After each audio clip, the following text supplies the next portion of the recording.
இன்னைக்கு எல்லாரும் இந்த இடத்துக்கு வந்திருக்கீங்க இல்லையா? எதுக்காக இன்னைக்கு வந்திருக்கீங்க? மகளிர் தினம் நேற்று முடிஞ்சிச்சு. ஞாயிற்றுக்கிழமை ஆனதுனால கொண்டாட முடியல. அதனால இன்னைக்கு கொண்டாடலாம் அப்படின்னு சொல்லி மகளிர் தினத்தை செலிப்ரேட் பண்றதுக்காக இந்த இடத்துக்கு வந்திருக்கிறீங்க. சரியா? சரி, மகளிர் தினம் ஏன் கொண்டாடுறோம்? யாருக்கா தெரியுமா? கிட்டத்தட்ட 105 106 ஆண்டுகளுக்கு முன்னாடி அமெரிக்காவில், அதுல குறிப்பா நியூயார்க் நகரத்துல ஒரு பஞ்சாலை இருந்துச்சு. அந்த பஞ்சாலையில பாத்தீங்க அப்படின்னா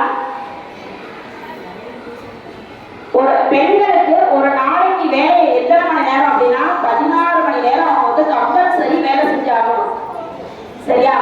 அந்த ஒரு நாளைக்கு 24 மணி நேரம், அதுல 16 மணி நேரம் வேலை செஞ்சாங்கன்னா மீதி எவ்வளவு இருக்குன்னு நீங்களே கால்குலேட் பண்ணிக்கோங்க. மீதி இருக்கக்கூடிய அந்த நேரத்துல வந்து வீட்டுல உட்காந்து அப்பாடா வேலை முடிஞ்சது, ஒரு கப் காஃபி கொடுங்க கேட்க முடியுமா? இன்றைய காலகட்டத்திலே கேட்க முடியாது. அப்படிங்கும்போது 100 வருஷத்துக்கு முன்னாடி இது எப்படி சாத்தியம்? கண்டிப்பா இல்லை.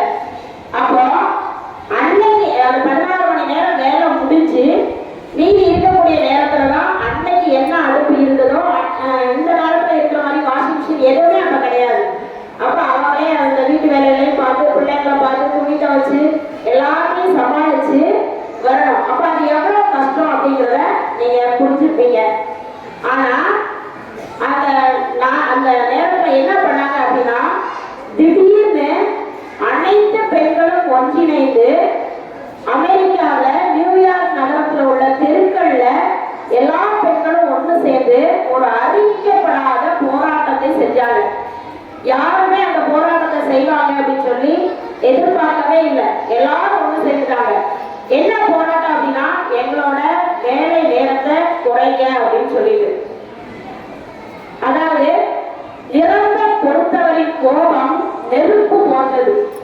அவ்வளவு தீவிரமா போராட்டம் பண்ணாங்க. ஆனா போராட்டம் பண்ணியுமே உடனே அவங்களோட வேலை நேரத்தை குறைக்கவே இல்லை. 16 மணி நேரம் பல்லாண்டுகள் என்ன செஞ்சாங்கன்னா வேலை செஞ்சுட்டே இருக்காங்க.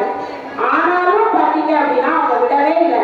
கிட்டத்தட்ட 8-9 ஆண்டுகள் வந்து இந்த போராட்டம் வந்து நடந்துகிட்டே இருந்துச்சு. அவங்க தொடர்ந்து செஞ்ச போராட்டத்தினால அதுக்கப்புறமா அதுக்காக ஒரு மாநாடு வச்சாங்க. அப்ப அந்த மாநாட்டுல வந்து பாத்தீங்கன்னா அவங்களோட வேலை வந்து 8 மணி நேரமாக குறைக்கப்பட்டது. அந்த மாநாட்டுல அந்த 8 மணி நேரம் அப்படிங்கிறது ஒரு தீர்மானமா வச்சாங்க. அந்த நாள் தான் பாத்தீங்கன்னா மார்ச் 8. அந்த நாளை தான் மகளிர் தினமா கொண்டாடுறோம். சரி, அந்த விழாவுக்காக இப்ப வந்திருக்கக்கூடிய உங்கள் அனைவரையும் வரவேற்று பேச